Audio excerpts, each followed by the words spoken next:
आप देख सकते हैं मैं कंप्लीटली वेट हो चुका हूं, partly because of the rain and the other reason is all new KTM Duke 160।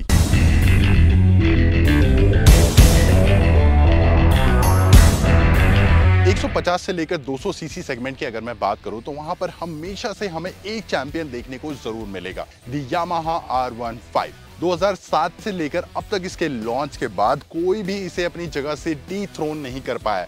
One of the fastest 150cc in the world, but one of the major player in the premium segment and which is owned by हमारा Bajaj, KTM R15 को डीथ्रोन करना चाहता है with its Duke 160।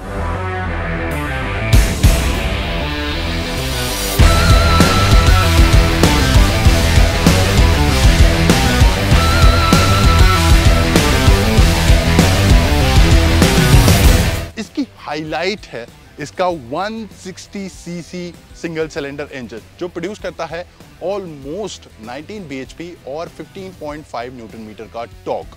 Power में तो ये R15 से आगे है, लेकिन इसकी परफॉर्मेंस कैसे फील होती है आज की वीडियो में हम जानेंगे, तो इसे अंत तक जरूर देखिएगा। हम एक परफॉर्मेंस बाइक की बात कर रहे हैं और यहाँ पर एक्सेलरेशन फिगर्स काफी ज्यादा मैटर करते हैं।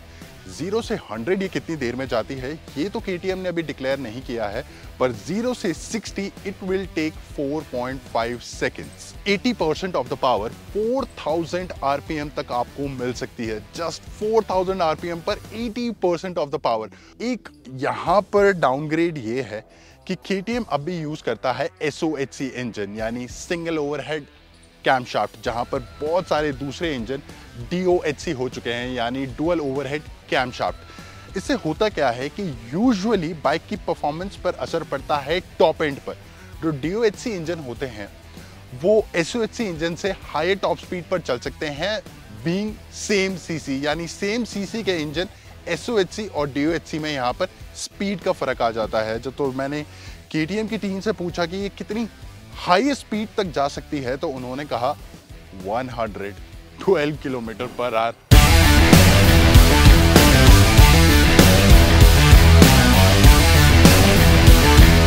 मोस्ट पावरफुल 160cc बाइक का इंजन मेड किया गया है एक 6 स्पीड ट्रांसमिशन से और आपको इसमें मिलता है एक slipper clutch. Overall operation is smooth, very quick and I don't see any problem. कहीं भी रियर टायर लॉकअप नहीं हुआ और वियर्डली बिहेव नहीं किया। ड्यूक 160 यूज करती है एक 45 टीथ वाला रियर स्प्रॉकेट एंड 14 टीथ वाला फ्रंट स्प्रॉकेट। जैसे कि मैंने बताया कि ये लोअर स्पीड्स पर जब आप पिकअप करते हैं इस बाइक को तो बहुत क्विक फील होती है। KTM's की एक और खास बात रही है heating issues. High revving engines है, रेस इंस्पायर्ड इंजन्स है, परफॉर्मेंस ओरिएंटेड इंजन्स है, then definitely they produce heat. तो KTM ने दिया है एक 49% बड़ा radiator as compared to the competition. You know which is the competition। Front में आपको मिलते हैं WP के upside down forks with 138 mm of travel और रियर में आपको मिलता है monoshock with 161 mm of travel. Overall suspension काफ़ी सॉफ्टली स्प्रंग है बिकॉज ये बाइक मेजरली सिटी में यूज़ होगी एंड गड्ढों पे, स्पीड ब्रेकर्स पे मुझे कहीं से भी जोर्स या झटके फील नहीं हुए। काफ़ी ईजी था, काफ़ी सफल था एक्सपीरियंस। इसके अलावा आपको मिलता है एक 320 mm का disc rotor. Just look at it, tyre के जितना बड़ा disc rotor. And in competition के बारे में आपको पता है, जिसमें मिलता है अराउंड आपको 280 mm का फ्रंट डिस्क रोटर। एक और खास बात है KTM की, ये रेडियली माउंटेड डिस्क कैलिपर्स है, यानी ये व्हील पर माउंट किया गया है, ना कि एक्सियली माउंटेड डिस्क कैलिपर।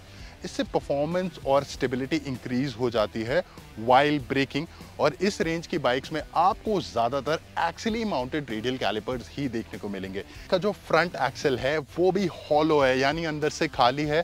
पूरी जो आइडियोलॉजी है KTM बाइक्स के around is keeping them light weight. Stance है फ्रंट की तरफ थोड़ा सा क्राउच हुआ, स्पोर्टी, फुट पेक्स थोड़े पीछे की तरफ।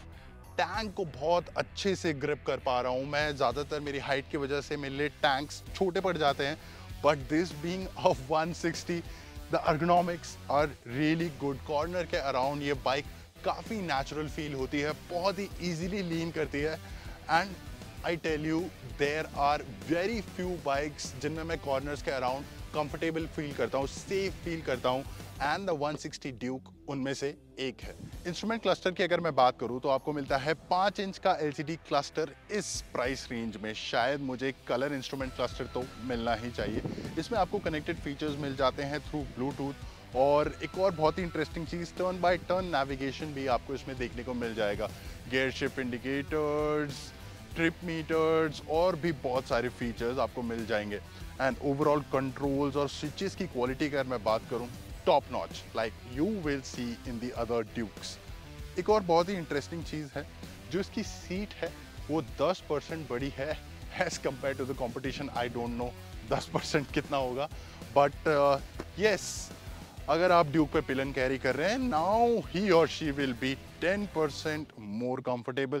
सीट स्पंजी है बट बहुत ज़्यादा सॉफ्ट नहीं, तो टूरिंग के लिए भी ये बहुत ही अच्छी सीट है, प्लस सिटीज़ के लिए तो ऑब्वियसली है। एक बहुत ही इंटरेस्टिंग चीज़ जो आपको शायद इस सेगमेंट में देखने को ना मिले वो है स्विचेबल ABS। जी हाँ, there is a super moto mode, यानी कि आप सुपर मोटो मोड में लगा के इस बाइक के रियर व्हील का ABS ऑफ हो जाएगा। अगर मैं लुक्स की बात करूँ तो यहाँ पर ज़्यादा कुछ कहने को नहीं है, just like other Dukes, sharp, purposeful. Look at this bright yellow trellis frame, it just looks so beautiful. जो ग्रैब रेल्स हैं वो भी थोड़ी सी अलग हैं, लाइटर हैं। अगर सामने की तरफ देखेंगे, I think this is one of the best looking headlight I have seen in a naked bike. Indicators, headlight, tail lights, everything is LED। 100 CC की सबसे पावरफुल बाइक है, तो यहाँ पर फ्यूल इकोनॉमी हमें एक्सपेक्ट ज़्यादा नहीं करनी चाहिए। खैर, वो तो तभी पता चलेगा जब हम इसका एक लॉन्ग राइड रिव्यू करेंगे। अभी MID में मुझे यहाँ पर शो कर रहा था around 40 kmpl। I think touring के लिए या फिर आप इसे ऑफिस कम्यूट के लिए यूज़ कर रहे हैं, देन 40 kmpl का average, even if you get 35, is great out of such performance oriented machine. अब बात कर लेते हैं सबसे इंपॉर्टेंट चीज यानी प्राइसिंग की, जो कि होगी 1,85,000 एक्स शोरूम रुपीज। अगर आप एक कट्टर Duke fan and you want the Austrian orange for you, no matter what is the price, then I think the KTM 160 Duke is the perfect option for you. आपको ये bike कैसी लगी हमें comments में बताएं। ये वीडियो अच्छा लगा हो तो इसे लाइक और शेयर करें, और ऐसी कूल बाइक्स के लिए जागरण हाईटेक को जरूर सब्सक्राइब करें।